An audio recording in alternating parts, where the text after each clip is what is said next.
किसको मालूम था कि दिल्ली में हुए एक जन आंदोलन में अरविंद केजरीवाल नाम का एक शख्स खड़ा होगा और जो कामयाबी के इतने पहाड़ खड़े कर देगा जिसको भेदना हर विपक्षी पार्टी के लिए दिल्ली में अब नामुमकिन बन गया है। दिल्ली के लोगों को सीएम केजरीवाल के काम इतने पसंद आए कि 2020 के इलेक्शन में भी दिल्ली वालों ने अपने सीएम केजरीवाल को दिल खोल कर वोट किए और प्रचंड बहुमत से विजयी बनाया। अब केजरीवाल सरकार की कामयाबी का आलम इतना बढ़ गया है कि केजरीवाल सरकार ने यह घोषणा कर दी है कि वो अब दिल्ली से बाहर भी सभी सीटों पर इलेक्शन लड़ेगी। दिल्ली से बाहर पंजाब और गोवा के बाद अब आप ने उत्तराखंड का रुख किया है।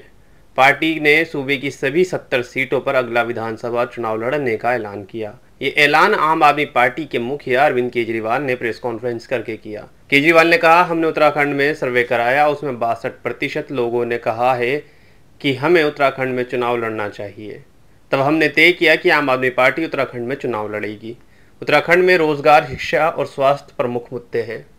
केजरीवाल ने आगे कहा, दोनों पार्टियों यानी कांग्रेस और बीजेपी से लोगों की उम्मीदें खत्म हो चुकी हैं। आपसे लोगों की उम्मीदें हैं और चुनाव उम्मीद पर लड़ा जाता है। उत्तराखंड में फरवरी 2020 में जो विधानसभा चुनाव होंगे उसमें सभी सीटों पर आम आदमी पार्टी चुनाव लड़ेगी।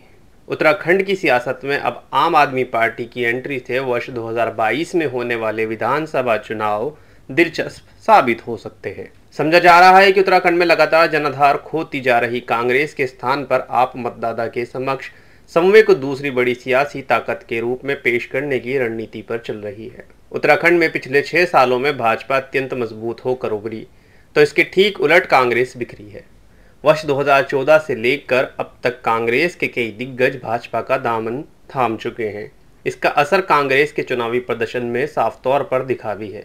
पिछले विधानसभा चुनाव में कांग्रेस सत्ता से बाहर तो हुई ही, महज 11 सीटों तक भी सिमट गई। पंचायत और निकाय चुनाव में भी कांग्रेस अपनी मुख्य प्रतिद्वंदी भाजपा से पिछड़ गई। कांग्रेस ने इस सबसे कोई सबक नहीं लिया। अब पार्टी की अंदरूनी मतभेद अक्सर सतह पर नजर आते रहे हैं।